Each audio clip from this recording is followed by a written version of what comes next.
रउआ चाइना लौकता, पुलवामा लौकता, आपन लड़का पढ़ के बेरोजगार बैठल बा, मजदूरी करता, नहीं लौकत, तो कैसे सुधरी?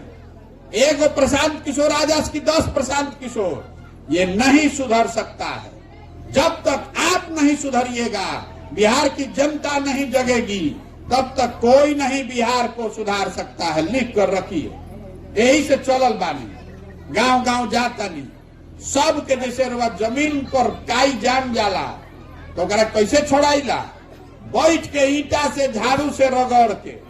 वही खातिर हम चलल बानी पैदल, जाके गावे गावे हाथ जोड़तानी, समझावतानी, भैया जागा जा, अपना लड़कन के मुंह देखो जा, बेटा के ना, बेटा के मुंह देखे के बाद, ठीक ना? बात बार ठीक। नेता को नहीं, बिहार में अपने बेटों का चेहरा देखकर वोट दीजिए, यह बतावे चलल बानी। एगो नारा लगवाई, सबके बोले के बाद, वो छपरा के बानी दम लगा के बोलो, हम बोलब जय बिहार। चीज पर रहुआ और हम वोट देता नहीं जा, वो हमने के कम चाहे ज्यादा मिलता, हमने के वोट देले बानी जा 5 किलो अनाज पर। तो बिहार में कतनो चोरी होता, 1 किलो चोरी करके 4 किलो अनाजवा मिलता कि नहीं? क्या मिलता ना? हमने के वोट देले बानी जा बिजली आइला पर, तो बिजली आइल बा कि नहीं के आइल? भले बिल आवता 5000, बिजली आ गई बा ना? रउआ वोट देले बानी राम मंदिर बनावे खातिर, तो 30 बरिस के बादे सही, लेकिन राम मंदिर बनता ना? बनता कि नहीं बनत? रउआ वोट देले बानी जात के नाम पर, तो घरे घर हर जगह जात के गन्ना होता कि नहीं हो? नमस्कार। आपके गांव के इस प्रांगण में आप सब जुटे हैं। आपने मेरी बात सुनने के लिए समय निकाला है, मुझे अपने से मिलने का अवसर दे रहे हैं, मेरी बात कहने का अवसर दे रहे हैं। इसके लिए आप सबका तहे दिल से धन्यवाद कर रहे हैं, शुक्रिया अदा कर रहे हैं। देखिए, हमारा नाम है प्रशांत किशोर, हम नेता ना हैं, हम मंत्री विधायक नहीं हैं, हम मुखिया सरपंच भी नहीं, बिहार के साधारण परिवार के लड़के हैं। संकल्प लिया है कि पूरे बिहार में गांव, शहर, कस्बा, देहात सब पैदल चल के जाए। अभी 182 दिन से चलता नहीं, करीब करीब 2000 से ज्यादा गांव में पैदल चल के गई। अभी 1-1.5 बरिस और चलो। आदमी पूछता, ये भाई पैदल काहे चलता? हमारा पैदल चले से तो राउर कोनो फायदा नहीं थे। हमारे पैदल चलने से आपकी गरीबी दूर नहीं होगी, हमारा पैदल चले से राउर नाली गली ना बनी, हमारा पैदल चले से राउर राशन कार्ड में नाम ना जुड़ाई, इंदिरा आवास ना मिली, आपके बच्चों की पढ़ाई ठीक नहीं होगी, रोजगार नहीं मिलेगा। तो हम पैदल काहे चलते नहीं? पैदल इसलिए चल रहे हैं कि जिस समाज को, जिन लोगों की जिंदगी को बेहतर बनाना चाहते हैं, जाकर एक बार अपनी आंख से देखें कि आप किस कष्ट में जी रहे हैं, आपके बच्चों को कितनी तकलीफ है। जब आदमी जानते नहीं कि दिक्कत का बा, तो कर उपाय का निकाली। पुराना जमाना में हमने के लड़का रही जा तो सुनावल जात रहे कि जे राजा होत रहे, राजा रात में भेष बदल कर निकलते थे, ये जानने समझने के लिए कि हमारे प्रजा को क्या कष्ट है। अब आज के लोकतंत्र में जगरा के रउआ राजा हम रउआ मिल के बनावत नहीं जा, बटन दबा के। अब रात के बाद तो छोड़ दी, दिन में भी नेता जीतने के बाद आपका सूद लेने नहीं आ रहा। अगर गलती से कोई नेता आइयो गई तो अतना सुरक्षा लेके चलता है, अतना आगे पीछे ओकरा पुलिस रहता कि जनता से ओकरा भेटे में जेकरा के रउआ राजा बनैनी, अब ओकरा रउए से भेंट होके में दिक्कत बा। हमनी के दुर्दशा बा। तो हम प्रयास कर रहा बानी कि पहले चल के देखी कि आखिर ऐसा का बात बा कि बिहार में हमनी के गरीबी दूरे नहीं खे हो। आज से गरीब हमनी के नहीं थी जा, आज से 40-50 बरिस पहले जब रवा लड़का हो तबो तने गरीबी रहे। रोज रवा 8 घंटा 10 घंटा काम करतानी, अपना से सही आदमी के चुन के भेजले बानी, मंत्री विधायक सांसद बनैले बानी, तबो राउर दशा नहीं के सुधरत। काहे नहीं के सुधरत? पहले बात के समझी। जब तक हमनी के ना समझल जाए कि हमनी के गरीबी काहे बा, तब तक एक रास्ता ना निकले। देखिए पूरा दुनिया में लोगों ने बताया कि गरीबी से निकलने का 3 ही रास्ता है। 3 गो रास्ता बा। अगर वह तरक्की करे के बाद तो 3 ही रास्ता है आपके पास। पहला रास्ता है बच्चों की पढ़ाई। अगर रउआ घर में राउर बाल बच्चा बढ़िया पढ़ जाओ, है खिचड़ी वाला स्कूल ना, बढ़िया राउर बाल बच्चा पढ़ जाओ, ओकरा नौकरी मिल जाई तो राउर परिवार के तरक्की हो सकेला। दूसरा रास्ता बाकी मान ली रवा पढ़ल नहीं चाह, लेकिन रवा भजून अगर खेती लायक जमीन होके, पढ़ाई नहीं खे लेकिन जमीन बा, तो खेती किसानी करके रवा आगे बढ़ सकतनी। आ जेकरा भजून दोनों नहीं खे, ओकरा बाद तीसरा रास्ता बा पैसा होके, पूंजी होके, तो घर द्वार में कहीं दुकान दौरी करके रोजी रोजगार करके 5 गो भैंसे रख के रवा अपन काम कर सकता है। तो बिहार में ज्यादातर आदमी के पास इन तीनों में एको चीज नहीं थे। जितना इजा गरीब आदमी बाड़न, ओकरा बच्चा के पढ़े के उपाय नहीं थे। सरकारी स्कूल में पढ़े जाता, चाहे रवा तनी पैसा बा पेट काटतानी तो प्राइवेट में भेजतानी, लेकिन पढ़ाई बढ़िया कहीं नहीं के हो। तो जब राउर लड़का पढ़बे ना करी तो मजदूर ना बनी तो कलेक्टर बनी, उसको तो मजदूर ही बनना है। तो ज्यादातर परिवार के पास अपने बच्चों को पढ़ाने की सुविधा नहीं है। और ऐसा नहीं है कि हमने के पैसा नहीं के खर्चा हो। बिहार सरकार हर साल 40,000 करोड़ रुपया आपका पैसा खर्चा कर रहा है बच्चों के पढ़ाई के लिए। है स्कूल बनावे पर, मास्टर जी लोग के महीना देवे पर, खिचड़ी बांटे पर कितना पैसा खर्चा होता है? 40,000 करोड़ हर साल। 40 गो लड़का पढ़ के नहीं खसन निकल, अतना लूट बा। ये जहां बा वह लूट रहल बा। तो राउर लड़का के पढ़े के अवसर नहीं थे। दूसरा रास्ता रवा के बताइनी, अगर मान ली पढ़ाई नहीं थे, जमीन होखी तब वो काम चल जाये। तो बिहार में जो 100 आदमी रहता, एक याद रखो, बिहार में जो 100 आदमी रहता है, 100 में 60 आदमी के पास एको धूर जमीन नहीं है। जमीन है ये नहीं थे, सरकार रवा के जमीन देला ही नहीं थे खेती करे। आ जो 40 आदमी के पास जमीन बा, वो 40 में 35 आदमी 2 बीघा से कम जमीन के मालिक बा। भैया जो खेती आदमी करत वो कमाए वाला खेती ना हो, वो खाए वाला खेती हो। रउआ खेत में उतने उपजा पावता नहीं कि राउर बाल बच्चा के पेट भर जाओ। गेहूं भइल बा तो में सरसों तीसी आदमी छीट देता कि चलो भाई कुछ तेलों के जुगाड़ हो जाए, बाजार से ना खरीदे पड़ी। लेकिन रवा इतना सरसों तीसी नहीं खे हो कि रवा बेच के कुछ पैसा कमाए। तो बिहार में 100 में 5 आदमी ऐसा है जो खेती करके आमदनी कर रहा है।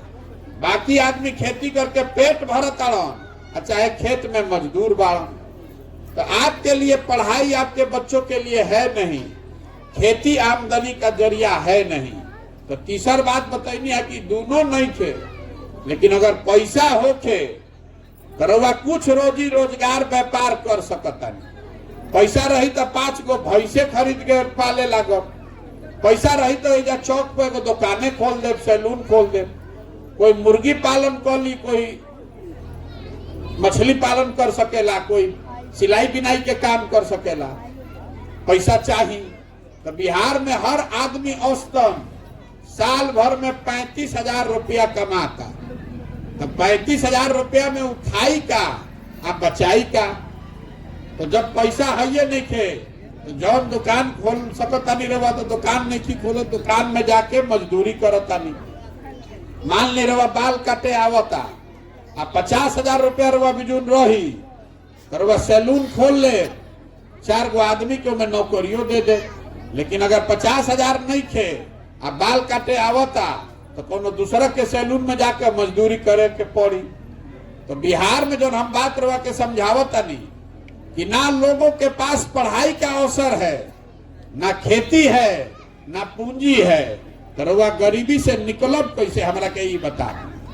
कोई के रवा वोट दे दी, कतनो मेहनत कर ली, जब तक बिहार में बच्चों के पढ़ने की अच्छी व्यवस्था नहीं बनाई जाएगी, जब तक आपको सरकार जमीन नहीं देगा और जब तक लोगों के हाथ में पैसा पूंजी नहीं दिया जाए रोजी रोजगार के लिए, तब तक बिहार से गरीबी ना खत्म हो सके। रवा जेकरे के चुन दी, रवा तो हर नेता हर दल के चुन ले बानी, और गरीबी खत्म हो ही नहीं, खत्म हो सकता। सरकार योजना लेके आवता सड़क बनवावे खातिर, नाली बनवावे खातिर, 5 किलो अनाज देवे खातिर, लेकिन सड़क नाली और 5 किलो अनाज से राउर गरीबी ना खत्म हो सके, राउर परेशानी कम हो सकेगा। तो ये अब रउआ पूछब हमरा से, अच्छा तो यह बात बा पढ़ाई, खेती या रोजगार, तो अभी जरा के रउआ चुन के सरकार बनैले बानी उ काहे नहीं के करत, उ रउआ के बतावे चलल बा काहे नहीं के हो। देखिए जितना आदमी खड़ा बा बैठल बा, एगो सवाल करो, रउआ के जवाब देवे के बाद 2 मिनट में रउआ पता चली कि बिहार के दुर्दशा काहे बा। सब कोई सोच के बताओ, और कुछ होके चाहे ना, बिहार में गरीब से गरीब के सब के बच्चन के पढ़े के बढ़िया व्यवस्था होके के चाहे कि ना, मुड़ी नहीं के हिलावे के, सबके बोले के बाद फिर से पूछो तनी जोर से बोले के बाद, और कुछ होके चाहे ना, बिहार में जितना आदमी रहता ओकरा सबके लइकन के पढ़े के व्यवस्था होके के चाहे कि ना होके चाहे। तो चौक पर सब लोग जुट के कहता होके के चाहे, सब कोई अभी 1 मिनट में फिर दूसरा सवाल के जवाब देवे के बाद अपना अपना लइकन के नाम पर ईमानदारी से दिल पर हाथ रख के बोली, अपना जीवन में रवा लइकन के पढ़े खातिर, पढ़ाई शिक्षा खातिर कभी वोट देले बानी? कोई देले बता बताओ, कोई नहीं खे देले। तो जब रउआ पढ़े खातिर वोटे नहीं खीदे तो पढ़ाई के व्यवस्था बनी कैसे, बतियावे से बनी? ये हमने के दुर्दशा के कारण भाई बात के समझी। आपको जो चाहिए, बिहार में कोई ऐसा आदमी नहीं खे जरा पता नहीं खे कि कितना भ्रष्टाचार बा। आपको पता है कि अगर राउर लड़का पढ़ लिख जाए, बढ़िया स्कूल के व्यवस्था हो जाई तो राउर जीवन सुधर सकता। लेकिन रउआ ओकरा पर वोट नहीं दे, वोट देता नहीं रउआ कौना चीज पर, जात पर, हिंदू मुसलमान पर, भारत पाकिस्तान पर, मंदिर के नाम पर, लालू के डर से भाजपा को, भाजपा के डर से लालू को। तो सुधरिएगा कैसे? जे करे के अभी माइक दे तो सब कोई भाषण देला नेता कि भैया नेता हमनी के ठगता, जे करे के वोट देता नहीं जा, चुनाव के दिन आदमी गोड़ पर गिर के वोट ले लेता और फिर हमरा के नेता ठगता। हम आपको बताने आए हैं कि आपको नेता नहीं ठग रहा है, हमने के नेता नहीं कम ठगो। अगर नेता ठगी तो एक बार ठग ली, दूसरा बार रउआ समझ जाती, 2 बार ठगी, तीसरा बार रउआ जान जाती। लेकिन अगर 50 बरिस से रउआ ठगाता नहीं, 50 बरिस से रउआ ठगाता नहीं, एक मतलब बा कि कुछ ना कुछ गलती तो अपने में बा। हम अभी रउआ के फिर बतावता नहीं कि क्या गलती बा। जौना चीज पर रउआ और हम वोट देता नहीं जा, तो हमने के कम चाहे ज्यादा मिलता। हमने के वोट देले बानी जा 5 किलो अनाज पर, तो बिहार में कतनो चोरी होता, 1 किलो चोरी करके 4 किलो अनाजवा मिलता कि नहीं? क्या मिलता ना? हमने के वोट देले बानी जा बिजली आइला पर, तो बिजली आइल बा कि नहीं के आइल? भले बिल आवत 5000, बिजली आ गई बा ना? रउआ वोट देले बानी राम मंदिर बनावे खातिर, तो 30 बरिस के बादे सही लेकिन राम मंदिर बनता न? बनता कि नहीं बनत? रउआ वोट देले बानी जात के नाम पर, तो घरे घर हर जगह जात के गन्ना होता कि नहीं हो? रउआ वोट देले बानी मोदी जी के 56 इंच के सीना देख के, तो मोदी जी के 56 इंच के सीना रोज टीवी पर लौकता कि नहीं लौकत? आपने वोट दिया है गुजरात में विकास का कहानी सुनकर, तो राउर लइका राउर घर के सवांग गुजरात में जाकर फैक्ट्री में मजदूरी करत आन के नहीं कम करत। जौना चीज पर रउआ वोट देता नहीं तो रउआ के मिल रहल बा, ई समझी बात के। रउआ जौन बोता नहीं तौने न काटो। रउआ खाए के बाद खिचड़ी और रउआ रोटी पकाई तो खिचड़ी कैसे खाई? लेकिन आप अपने बच्चे के लिए, अपने बच्चों के पढ़ाई के लिए, अपने रोजगार के लिए वोटे नहीं दे रहे हैं तो मिलेगा कैसे? यही से रउआ के चलल बानी पैदल। हम दूसर कुछ काम ना करी, कोई के मदद ना करी, राउर राशन कार्ड में नाम ना जोड़वाई, राउर कोनो हमरा से मदद मांगब तो हम मदद ना दे। हम रउआ के मछली बाटे नहीं खियाई, मछली मारे सिखावे आइल बानी। वोट देवे सीख जाई तो 5 बरिस नेता रउआ घर के सामने एड़ी रगड़ी, और ना तो वोट के दिन तो गोड़ पर गिरी नेता, लेकिन एक बार वोट ले लेलस तब नेता ओकर लइका चली हेलीकॉप्टर पर, आ राउर लइका रोड पर मारल मारल फिरत, ओकरा पैर में चप्पल नहीं। ये बात समझी? यही से चलल बानी। वोट नहीं मांगो, वोट नहीं मांगो, सबके गांवे गांव जाके हाथ जोड़तानी। अरे भाई, नेता को देखकर नहीं, दल को देखकर नहीं, अपने बच्चों का चेहरा देखकर वोट कीजिए। अपना लइकन के पढ़े खातिर, अपना लइकन के रोजगार खातिर वोट करब तब न जीवन सुधरी। आपके वोट का कीमत 5 किलो अनाज नहीं है, आपके वोट का कीमत नाली गली नहीं है, आपके वोट का कीमत है आपके बच्चों का भविष्य। रवा कोई आवत 5 किलो अनाज देवे, कोई नाली गली बनावे आवता तो कही कि नाली गली बनो चाहे ना, हमार लड़का के पढ़े के व्यवस्था कर। हमार बाबा मजदूर रहन, बैलगाड़ी चलावत रहन, बैलगाड़ी चला के बनिहारी करके हमार बाबूजी के पढ़ैलन तो हमार बाबूजी डॉक्टर हो गइलन। हमार बाबूजी पढ़लन तब न डॉक्टर भइलन। हम पढ़ले बानी तब न खड़ा होके बोलतानी। जब राउर लड़का पढ़बे ना करी ओकर राउर जिंदगी सुधरी कैसे? यही से चलल बानी पैदल, हाथ जोड़तानी सबके। अरे जगिए और संकल्प लीजिए कि जात पर नहीं, धर्म पर नहीं, भारत पाकिस्तान पुलवामा पर नहीं, 5 किलो अनाज पर भी नहीं, वोट पड़ेगा सिर्फ शिक्षा और रोजगार के लिए। ओके के चाहिए ना?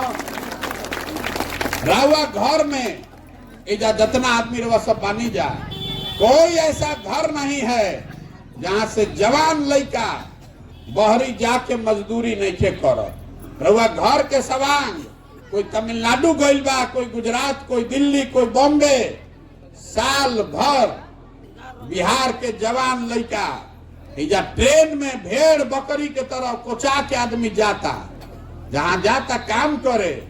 छोट छोट कमरा में 4 गो 5 गो लड़का रहता है। 12-12 घंटा आदमी हाड़ गलावताड़न कि 10,000 15,000 रुपया मिलो, अपना खैला के बाद 6-8 हजार रुपया घरे भेजी कि हमार बाल बच्चा खाओ। और रउआ से पूछत तनी चाची वोट काहे देनी? हाँ तो रउआ कहतनी का करी भैया, गौवा में सब देत रहे तो हमू दे देनी। अरे राउर लइका, राउर सवांग जेकर मुंह देखे के रउआ नहीं मिलत साल भर, वो अपन हार गलावता और रउआ वोट ऐसे ही दे देतनी। और ऐसे ही दे दे तो रउआ ना भोगब तो हम भोगब। यह बतावे खातिर चलल बात। संकल्प लीजिए, संकल्प लीजिए कि अपने बच्चों के लिए खड़े होइएगा। और ना खड़ा होकर हमारा कोनो से फर्क नहीं थे। हमरा से वोट लेवे नहीं की आई, ना बात मानो तो लिख के रखी।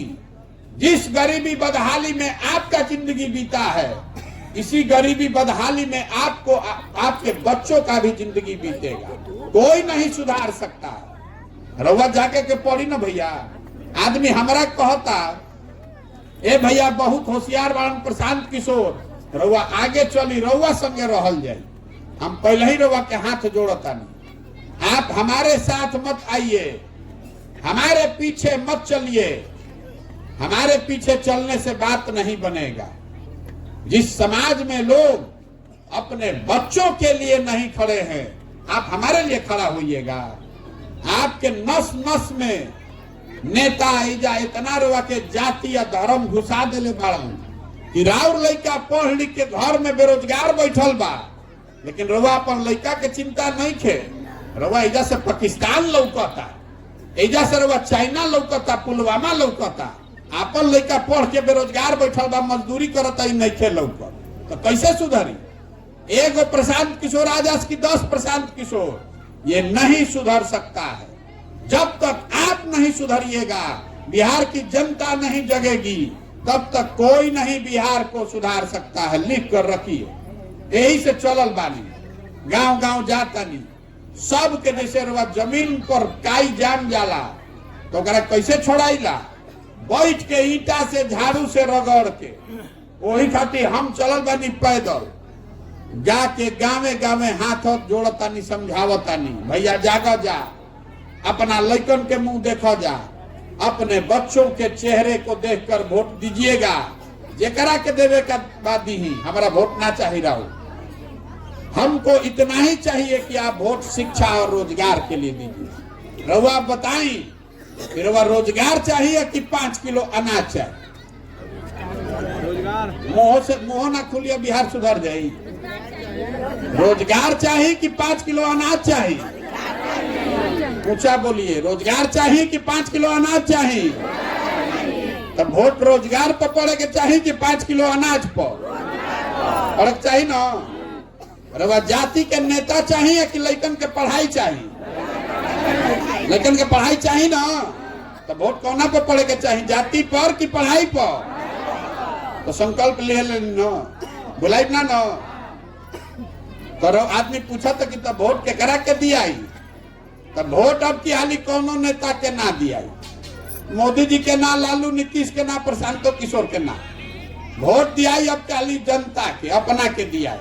एक नाम का बा जन सुराज। सुराज मतलब सुंदर राज। तो जे नेता बा ओकरा खातिर तो राज सुंदरे बा, ओकर लइका तो ऐश करते बा। नेता के लइका तो बढ़िया स्कूल में पढ़ता, 10वां नहीं पास करत, तब ओकरा रोजगार बा। राउर लइकन के दिक्कत बा। राउर दशा तब सुधरी जब जनता का आपका सरकार बनेगा। इसीलिए ये अभियान शुरू किए कि समाज के बीच से जे करे के समाज चुन के निकाली अपना में से, गरीब होके चाहे अमीर होके, अगड़ा होके पिछड़ा होके, हिंदू हो मुसलमान हो, महिला हो पुरुष हो, जे करे के समाज चुन के निकाली, वो करे पीछे जन सुराज के पूरा ताकत शक्ति पैसा बुद्धि सब लगावल जाई और रउआ आशीर्वाद से ओकरा के जिता के ले आवल जाई।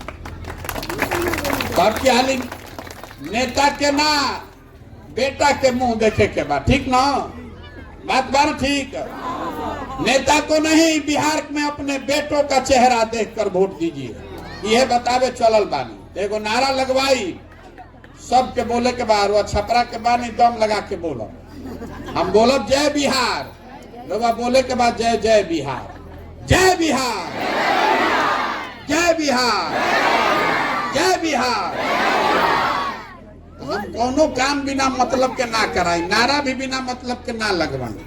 अभी लोग बतावत रहे ना कि मोदी जी के नारा लिखले रही, तो हम नारा काहे लगवावत नहीं कि पहले समझी। देखी बिहार से हमनी के घर के लड़का जाता और बाहरी पढ़े, कोई मजदूरी करे जाता, कोई नौकरी करे जाता, जे जहां जाता उहे ओकरा के 2 थप्पड़ कोई मार देता। ए बिहारी, बिहारी मतलब बेवकूफ, बिहारी मतलब अनपढ़, बिहारी मतलब बुर्बक। हमनी के सब आदमी बिहार में रहे वाला बुर्बक बनी जा। अरे बिहार के लोग बुर्बक नहीं हैं। नारा आपको इसलिए लगवाए हैं इस मिट्टी का गौरव करना सीखिए। हम लोग बुर्बक लोग नहीं हैं। बिहार वो जमीन है जहां देवताओं को भी आकर ज्ञान मिला है।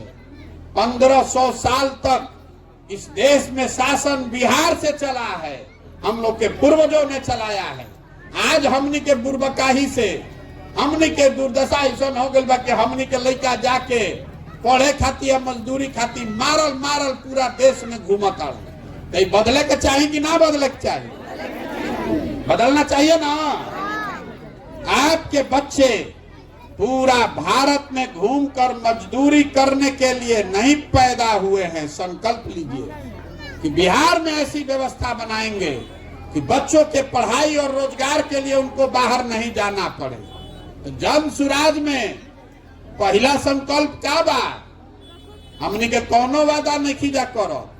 पहला संकल्प है जन सुराज का कि जब जनता के सरकार बन जाओ तो रोड बनी चाहे ना, नाली गली बनी चाहे ना, पहला काम ई करे के बाद कि जितना लड़का हमनी के घर के सवांग बहरी गइल बारन मजदूरी करे, आ जौन लड़का इजा पढ़ लिख के बेरोजगार बैठल बारन, सब के खातिर 10 से 15 हजार रुपया के रोजगार के व्यवस्था एजे कइल जाए। होके के चाहिए कि ना होके चाहिए बताएं? होके चाहिए ना। महिला लोग के विशेष रुआ के बतावत है। राव सवांग जे बाहर रहता, एक दिन कोई छठ में 20 दिन आवता तरवा मुंह देखे के मिलता। सालों भर अगर कोई चल गई लड़का बीमार पड़ गई तरवा छटपटा के रह जाए, मुंह ना देख सकी। राव परिवार के आदमी रवा संगे रही, एकरा से ज्यादा बल का चाहिए? रवा होके के चाहिए ना। और खाली महिला अगर ठान ले तो 100 में 50 को वोट तो रावरे बा, जेकरा के रवा ठान ली। एक बार नेत्री बनिए, अपने बच्चों को, अपने मर्द को, अपने हस्बैंड को वापस लाकर यही रोजगार देना है तो अपनी सरकार बनाइए, जनता की सरकार बनाइए, तबे जान बची। ओके के चाहिए ना? ओके चाहिए कि ना भैया बताई? देखिए 26 MP के राज्य बा गुजरात, तो गुजरात के आदमी बन गया फैक्ट्री का मालिक, और 40 MP का राज्य है बिहार। हमनी के लड़का बन गए फैक्ट्री में जाके सूरत में मजदूर, हमनी के आंखें नहीं के खुला। तो ये बदलना चाहिए, बदलना चाहिए ना भाई। तो एक बार नारा में अगर वह भरोसा हो गई बा इस मिट्टी का गौरव करने के लिए, तो फिर से हम लोग बोलेंगे जय बिहार। आपको बोलना है जय जय बिहार, जय बिहार, जय बिहार, जय बिहार। बहुत बहुत धन्यवाद। अब हम यहाँ से आगे चलो, हम चलो तनी 5000 किलोमीटर। रउआ समय से जेकर मन होके तो आधा 1 किलोमीटर संगे चली, आ नइखे मन ते जे बैठ के सुस्ताई घरे जाई। बहुत